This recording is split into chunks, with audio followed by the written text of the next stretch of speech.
Aku Mira. Dan aku Rido.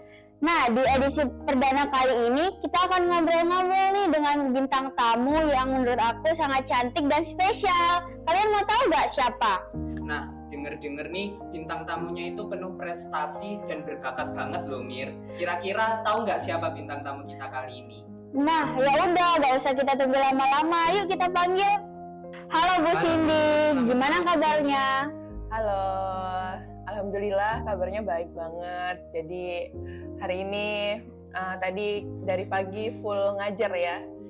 Dan ya malam hari ini bisa hadir ke podcastnya Smahada dan Ibu bisa bincang-bincang sama kalian. Terima kasih atas undangannya. Terima kasih juga ya Bu. Bu, aku mau nanya nih, kenapa Ibu tertarik mempelajari sejarah? Oke, terima kasih pertanyaannya. Jadi, kenapa kok Ibu ini tertarik ya sama sejarah? Karena menurut Ibu, sejarah itu benar-benar seru banget. Karena di dalam pelajaran sejarah itu punya histori sendiri ya tentang sesuatu yang mana dia itu bisa menceritakan sebuah peristiwa dengan kurun waktunya, dengan kejadiannya, dan yang itu membuat Ibu benar-benar ingin sekali mendalami sebuah sejarah gitu ya. Dan sejarah ini menurut Bung Karno pada pidatonya pada tahun 1966 itu beliau mengucapkan bahwa jangan sekali-kali melupakan sejarah, atau kita biasanya kenal itu dengan sebutan jas merah gitu ya. Kenapa begitu? Karena sejarah ini sangat penting bagi suatu bangsa gitu ya. Karena dengan sejarah, anak-anak muda, generasi penerus suatu bangsa itu diharapkan nantinya mereka tidak mengulangi kesalahan yang sama yang pernah dilalui oleh bangsanya sendiri gitu. Jadi kenapa seperti itu? Karena sejarah ini memiliki pola yang berulang. Pola yang berulang dalam artian ketika sebuah peristiwa terjadi, pasti suatu saat itu akan terjadi lagi. Mungkin dengan kurun waktu yang berbeda, namun biasanya memiliki hampir sama mungkin latar belakangnya. Kayak gitu ya, pernah dengar nggak sih? Iya. Latar belakangnya, kenapa sih kok peristiwa itu terjadi? Akhirnya bagaimana sih sikap kita sebagai manusia untuk menyikapi hal itu supaya kita bisa mengambil langkah bijak yang bisa kita jadikan pelajaran untuk langkah berikutnya sehingga generasi kita itu tidak melakukan kesalahan yang sama yang sudah pernah dilewati oleh generasi yang sebelumnya gitu. Nah Bu, kenapa sih anak muda zaman sekarang tuh mesti harus tertarik sama sejarah Bu? Ya, jadi kenapa kok anak muda itu perlu tertarik ya? Karena memang dari sejarah-sejarah itu tadi itu bisa memberikan hikmah kehidupan bagi orang-orang yang mungkin mendengarkan kisahnya atau mereka mempelajari sejarah-sejarahnya gitu ya. Dengan mereka mempelajari itu tadi, seperti yang Ibu sudah katakan tadi, mereka diharapkan tidak mengulangi kesalahan yang sama di masa depan. Karena sifat sejarah itu pasti berulang. Jadi misalnya, Ibu kasih contoh, kalau dulu pernah ada namanya penyakit Black Death. Jadi itu terjadi di Eropa gitu ya. Jadi penyakit Black Death ini diakibatkan oleh adanya virus dari tikus hitam gitu ya, yang kemudian mematikan banyak sekali warga yang ada di Eropa. Nah, ternyata ini berulang pada saat kita kemarin ya, pandemi COVID-19. Sadar nggak sih? Jadi di masa pandemi COVID-19 itu juga ada virus yang sama-sama dari hewan, yang mungkin hewannya itu dari penelitian kan menjelaskan bahwa hewan-hewannya adalah hewan-hewan yang mungkin seperti tikus ataupun hewan-hewan yang aneh yang mungkin itu pernah dimakan oleh manusia sehingga menyebabkan terjadinya pandemi COVID. Nah, itu hampir sama polanya ya kan, dengan kurun waktu yang berbeda. Nah, itulah kenapa kita pentingnya mempelajari sejarah supaya kita bisa mengambil pelajaran dan tidak mengulangi kesalahan yang sama. Gitu. Ya. Bu, kalau ingin belajar sejarah itu bisa dimulai dari mana ya? Oke. Belajar sejarah itu bisa dimulai dari berbagai hal ya. Jadi mungkin dari ketertarikan kita sehari-hari. Misalnya nih, Rido, Rido misalnya tertarik dengan dunia apa nih? Otomotif? Tertarik nggak? Lebih ke bahasa sih. Bahasa ya? Iya. Tertarik sama sebuah bahasa. Iya. Rido sukanya bahasa apa kira-kira?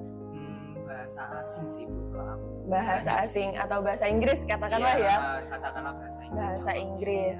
Nah, ketika Rido menyukai bahasa Inggris, dari ketertarikannya Rido itu bisa memunculkan bagaimana Rido bisa mencari lebih dalam tentang ketertarikan Rido tadi. Jadi Iya. Rido bisa mencari tahu bagaimana sih sejarahnya bahasa Inggris itu. Iya. Kenapa sih bahasa Inggris itu dipelajari oleh bermacam-macam negara ataupun bangsa yang ada di dunia, termasuk juga Indonesia. Nah, dari ketertarikan itu, keingintahuan itu yang Rido sukai, nantinya di situ akan lebih memudahkan Rido untuk belajar dan mencari tahu lebih dalam tentang sejarah tentang sesuatu. Gitu ya. Jadi dari ketertarikan dulu, atau misalnya kalau kamu sukanya apa biasanya? Aku sih suka kayak fashion sejarah gitu sih Bu. Fashion ya. Iya. Nah, fashion ini kan juga menarik ya. Jadi kalau fashion itu juga punya pola yang berulang dalam sejarah. Misalnya nih, tahun 1700-an itu lagi tren-trennya celana jeans cut bray. Iya. Tahu gak sih? Tahu. Yang celana yang ke bawah itu ya, Iya. semakin lebar ke bawah. Nah, itu dari dulu udah pernah dipakai gitu kalau dalam segi sejarah. Tapi ternyata sekarang tahun 2024, 2023 itu ternyata in lagi gitu ya. Oh, fashion itu kok begini, akhirnya kamu bisa cari tahu lebih dalam. Jadi lebih semangat gitu ya Iya. ketika mencari tahu. Tapi kalau misalnya kita nggak tertarik gitu kan tentang sesuatu hal yang ingin kita ketahui, maka nanti kita juga males-malesan kayak ngapain ya aku cari tahu itu, wong aku juga nggak butuh gitu kan. Iya. Tapi kalau kamu tertarik tentang fashion, misalnya suatu hari nanti kamu pengen punya butik gitu kan, Iya. akhirnya kamu cari tahu dulu gimana sih sejarahnya fashion itu dulu, kemudian gimana sih perkembangannya, gimana sih yang digandrungi anak muda. Oh, dulunya pernah seperti ini ternyata, Code Bray itu pernah begini. Nah, itu kan dari segi kurun waktu sejarah, dari pola-pola sejarah itu bisa dipelajari, sehingga ketika nantinya kamu ingin menghasilkan produk tentang fashion, kamu bisa menghasilkan yang mungkin luar biasa gitu ya, yang diminati karena kamu juga sudah mempelajarinya itu lebih dalam gitu. Oh ya Bu, Sejarah. dengar-dengar nih selain Ibu suka sejarah ya, Ibu juga tertarik ya di fashion model ya Bu. Kira-kira Ibu bisa ceritakan nggak kapan Ibu mulai tertarik dengan dunia fashion model itu? Oke, jadi kalau ketertarikan Ibu dalam bidang fashion model itu mulai dari awal Ibu ini ya, pada waktu kuliah. Jadi waktu kuliah itu sebenarnya Ibu itu sambil kuliah sambil ngerias. Jadi Ibu juga makeup artist kecil-kecilan gitu ya. Jadi Ibu sambil kuliah sambil kerja ngerias. Nah, dari situ ketika Ibu ngerias, Ibu secara tidak langsung kan juga berhadapan dengan model-model ya, ketika misalnya Ibu mau ikut lomba-lomba rias gitu ya. Jadi berhadapan dengan model, mau nggak mau di situ Ibu juga mempelajari gimana sih emang tekniknya dalam permodelan itu sendiri. Nah, dari situ akhirnya karena waktu itu Ibu juga ada budget lebih, jadi Ibu juga mempelajari kelas-kelas modeling gitu ya. Ya mungkin belajarnya lewat apa ya, pertemuan-pertemuan dari kelas rias itu biasanya juga disertai dengan muse-nya, kan ada muse-nya, kemudian ada kelas-kelas kecil-kecilan tentang model. Barulah dari situ ternyata Ibu juga ada kayak kolega pertemanan gitu. Ibu punya teman-teman itu, mereka punya agensi. Jadi agensi ini mereka menghandle sebuah brand, misalnya ini ya Deplon gitu ya. Nah, ketika mereka menghandle brand Deplon itu, mereka memikirkan gimana sih Deplon ini supaya laris manis di pasaran. Nah, akhirnya mereka kan menghadirkan influencer-influencer gitu kan. Nah, itu salah satunya Ibu diundang buat menjadi model pada brand-brand tersebut. Seperti kafe-kafe yang ada di Surabaya, kemudian beberapa produk-produk supermarket seperti Vinsmart, Ibu pernah jadi modelnya. Kemudian kafe-kafe yang ada di Surabaya itu Java Cup. Selain itu ada juga brand fashion, itu lebih ke pengantin gitu ya. Oh iya. Nah itu jadi kebetulan waktu itu namanya itu Bright Safa Bright Hunt. Jadi Safa Bright itu mereka mengeluarkan produk apa ya, pengantin, Iya. busana pengantin gitu. Seruan Dan gitu mereka ya, Bu? ketika awal launching mereka kan butuh model tuh. Nah Iya. itu kebetulan Ibu waktu itu dihubungi dan Ibu bisa jadi modelnya. Jadi dari situlah akhirnya terjaring ke dalam apa ya, circle-circle yang seperti itu. Akhirnya nanti ketika ada lagi misalnya butuh influencer atau butuh model, jadi Ibu bisa dipanggil dan dihubungi oleh mereka gitu ya. Jadi dari circle pertemanan itu tadi. Oke Bu, kalau boleh tahu apa aja sih pencapaian prestasi atau sertifikat gitu yang Ibu dapetin dari dunia model? Oke, terima kasih. Jadi sebelumnya waktu itu Ibu pernah juga setelah lulus kuliah itu kan sambil bekerja Ibu sambil ikut-ikutan kayak kegiatan-kegiatan model gitu ya. Ada namanya itu produk pengantin. Mereka itu mencari kayak wajah dari apa ya? Mencari wajah untuk brandnya gitu ya. Nah itu melalui Bright Hunt, jadi hunting brand ambassador. ya. Nah itu kebetulan Ibu menjadi finalis di situ. Itu acaranya di Surabaya mungkin tahun 2022 ya. Ya jadi dari situ mulai kenal banyak dengan agensi-agensi model. Ketika mereka butuh, Ibu mulai dihubungi. Jadi ketika ada launching produk baru seperti Safa Bright Hunt tadi, itu Ibu dihubungi juga. Setelah itu Ibu juga iseng-iseng gitu ya kemarin ikutan Miss Batik Indonesia. Gitu. Jadi dengan serangkaian kegiatannya, dengan serangkaian seleksinya, alhamdulillah Ibu kemarin masuk ke finalisnya. Kemudian dari finalis itu terdiri dari 20 besar. Gitu ya, jadi dari 20 besar itu disaring lagi. Acaranya itu puncaknya di Solo waktu itu. Ya, di Solo karena ini Miss Batik Indonesia yang perdana di Indonesia gitu ya. Dan itu karena kalau batik itu kan asalnya itu, asal muasalnya itu dari Solo gitu. Jadi mereka mengadakan acara ini, kegiatan ini di Solo. Nah, pada saat itu dari 20 besar Ibu terjaring jadi 10 besar, dari 10 besar Ibu terjaring lagi masuk ke 6 besar. Di situ Ibu dapat juara nominasi. Jadi ada namanya nominasi Top Educated gitu ya. Jadi Top Educated Miss Batik Indonesia. Oh iya Bu, kira-kira Ibu bisa ceritain nggak Bu gimana ya Ibu bisa ikut pemilihan Miss Batik itu tadi Bu? Penasaran banget nih aku Bu. Oke, kalau prosesnya gitu ya. Prosesnya itu terdiri dari beberapa tahapan-tahapan ya pastinya ya. Dengan penugasan-penugasan yang cukup menguras tenaga gitu ya. Karena penugasannya itu lumayan banyak gitu, mulai dari seleksi administrasi, dari seleksi administrasi itu nanti dijaring lagi masuk ke seleksi penugasan-penugasan kayak apa ya, buat video, perkenalan diri, kemudian public speaking, kemudian mengenalkan batik, menjadi influencer batik di kota, kayak gitu. Nah itu penugasan-penugasannya awalnya itu dikirim via apa ya, online gitu. Dari online barulah ketika jadi administrasi seleksi pertama Ibu lulus, masuk lagi seleksi yang kedua, tahap 2, Ibu lulus lagi, baru nanti disaring masuk ke tahap finalis. Nah, finalis ini masuk ke 20 besar. Nah, setelah 20 besar itu, barulah nanti mereka ini kayak ngundang kita ke Solo buat ketemu bareng-bareng dan mengalami karantina gitu ya. Jadi ada karantinanya. Kemudian di sana juga ketemu sama coach-coachnya. Kebetulan waktu itu coachnya itu keren banget. Sekarang jadi wakil wali kota Solo.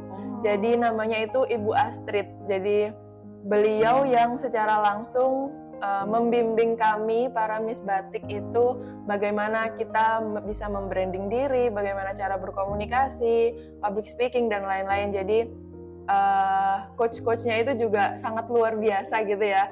Sekarang sudah menjadi wakil wali kota Solo, beliaunya setelah dari 20 besar itu nanti disaring lagi masuk ke 6 besar. Seru juga ya Rido obrolan hari ini. Iya, ternyata dari sini kita juga mendengar banyak sekali sisi lain Bu Cindy yang bikin kita terkejut. Amazing banget ya pokoknya. Iya nih, sebelum kita lanjutin obrolannya, yuk kita lihat dulu ada yang mau lewat. Au au au.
Cafe Depon selalu ada yang seger-seger.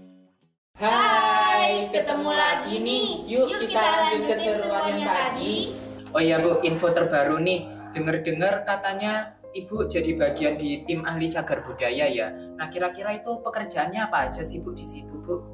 Ya, jadi Ibu termasuk ke dalam bagian dari tim ahli cagar budaya Kabupaten Bangkalan. Nah, jadi untuk pekerjaannya sendiri itu dia bisa merekomendasikan kepada kepala daerah tentang cagar budaya yang ada di daerah tersebut untuk segera ditetapkan sebagai cagar budaya gitu ya. Selain kami merekomendasikan penetapan cagar budaya, kami juga nantinya diharapkan bisa memeringkatkan cagar budaya sesuai dengan peringkatnya yang diperlukan oleh cagar budaya itu. Jadi cagar budaya itu kan punya peringkat ya, ada peringkat kabupaten, peringkat kota, peringkat provinsi, ataupun peringkat nasional. Nah itu nanti tugasnya kami sebagai tim ahli cagar budaya bisa mengklasifikasikan dan juga memeringkatkan cagar-cagar budaya yang ada di daerah tersebut. Dan juga kami itu nantinya juga diharapkan bisa melakukan mungkin perawatan, penghapusan, dan konservasi cagar budaya itu tadi yang sudah ditetapkan gitu. Jadi kerjanya Ibu itu di bidang cagar budaya ini kan bermacam-macam ya jenisnya. Jadi kalau cagar budaya itu segala sesuatu yang berbentuk benda, kebendaan, yang memiliki nilai yang penting bagi sebuah bangsa sehingga harus dilestarikan. Dengan catatan dia itu minimal itu berusia 50 tahun. Kalau misalnya dengan urgensi tertentu itu diperbolehkan kalau usianya belum mencapai 50 tahun. Tapi alangkah lebih baiknya itu minimal usianya 50 tahun dan tadi ya catatannya dia penting bagi sebuah negara ataupun sebuah masyarakat yang ada di daerah tersebut. Kalau misalnya itu tadi bendanya, benda bersejarah tapi dia nggak penting, nggak punya nilai penting, nah itu nggak bisa ditetapkan sebagai cagar budaya gitu Rido. Jadi Ibu yang bagian mengkaji, merekomendasikan penetapannya, mengklasifikasikan, kemudian memeringkatkan. Dan kalau misalnya ada cagar budaya yang itu sudah tidak layak lagi ditetapkan sebagai cagar budaya, misalnya cagar budaya tersebut itu sudah mengalami banyak sekali perubahan.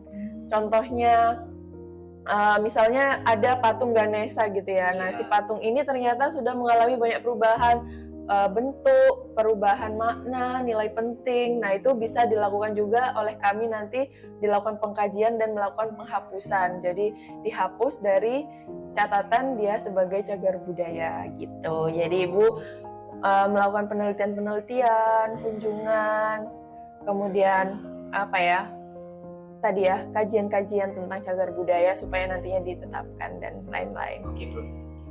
Nah Bu, sekarang itu Gen Z banyak ya yang tertarik sama cagar budaya.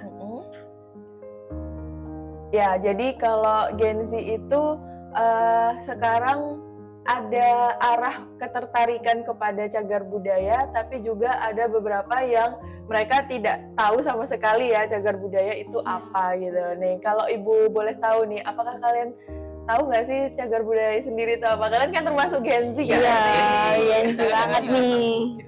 Ya, jadi kalau misalnya kalian kayaknya masih tertarik ya sama benda-benda kayak gitu atau nggak sama sekali nih? Ya, Lumayan kalau tertarik sekedar sih. Untuk belajar ya tertarik Bu. Kita pengen tahu juga justru. Iya. Ya, jadi kalau Gen Z sekarang Ibu rasa itu mulai banyak ketertarikan kepada benda-benda cagar budaya itu, misalnya ya, cagar budaya itu kan bukan hanya benda-benda ya, tapi bisa berupa situs, kawasan, kemudian bangunan dan lain-lain. Nah, kalau misalnya di Surabaya, kalian tahu Jalan Tunjungan nggak? Tahu. Di situ kan di Jalan Tunjungan itu ada namanya Gedung Siola, kemudian Iya. kafe-kafe Iya, iya. yang ada di Pasar Tunjungan. Iya, Pernah ke sana? tahu. Nah, itu juga bagian dari cagar budaya. Nah, kan Gen Z kan banyak kan yang suka nongki cantik di kafe Tunjungan. Iya. Iya. Ya kan? Jadi sambil nongki-nongki, sambil ngafe, mereka sambil belajar tentang cagar budaya yang peninggalan-peninggalan yang ada di Surabaya kayak gitu kan. Dan cagar budaya ini dijadikan sebagai tempat rekonstruksi yang baru. Jadi yang dulunya misalnya hanya sebagai kalau misalnya Gedung Siola itu kan peninggalan dari bangsa Belanda gitu ya. Sekarang dialihkan menjadi bangunan untuk pelayanan publik. Jadi publik itu bisa mengakses dan juga belajar di situ. Iya. Kemudian ada Pasar Tunjungan misalnya. Nah, itu Pasar Tunjungan kan dulunya mungkin hanya sekedar pasar biasa gitu Iya, ya, zaman iya. Belanda, zaman kita masih dijajah sama Eropa. Tapi sekarang dia sudah beralih fungsi jadi tempat buat wisata. Wisatanya anak-anak muda kan banyak kan kalian Iya. suka yang foto-foto Iya. di bangunan-bangunan kuno di kalau Surabaya itu ada kawasan Kota Lama, Iya. Kota Tua Surabaya. Nah, itu juga bagian dari cagar budaya. Jadi Ibu rasa kalian sebagai Gen Z sudah mulai punya ketertarikan karena cagar budaya ini sudah banyak dialih pemanfaatan gitu ya. Iya Bu. Jadi bukan hanya misalnya dulunya apa, sekarang sudah bisa dijadikan sebagai apa. Dan juga Ibu memang ingin memberikan andil kepada daerah ataupun kepada bangsa ini gitu ya dengan bidang ahli Ibu gitu. Jadi karena Ibu memang expertnya di bidang sejarah, jadi Ibu ingin memberikan sumbangsi itu lewat pekerjaannya Ibu. Jadi ketika Ibu menjadi tim ahli cagar budaya, di situ juga Ibu kan bisa berperan tuh untuk melestarikan cagar budaya yang ada di suatu daerah gitu kan. Jadi misalnya ada penemuan benda-benda cagar budaya, kemudian ada situs cagar budaya. Nah, itu bisa lewat Ibu rekomendasikan, Ibu melakukan kajian-kajian bersama teman-temannya Ibu. Itu nantinya dia bisa dilakukan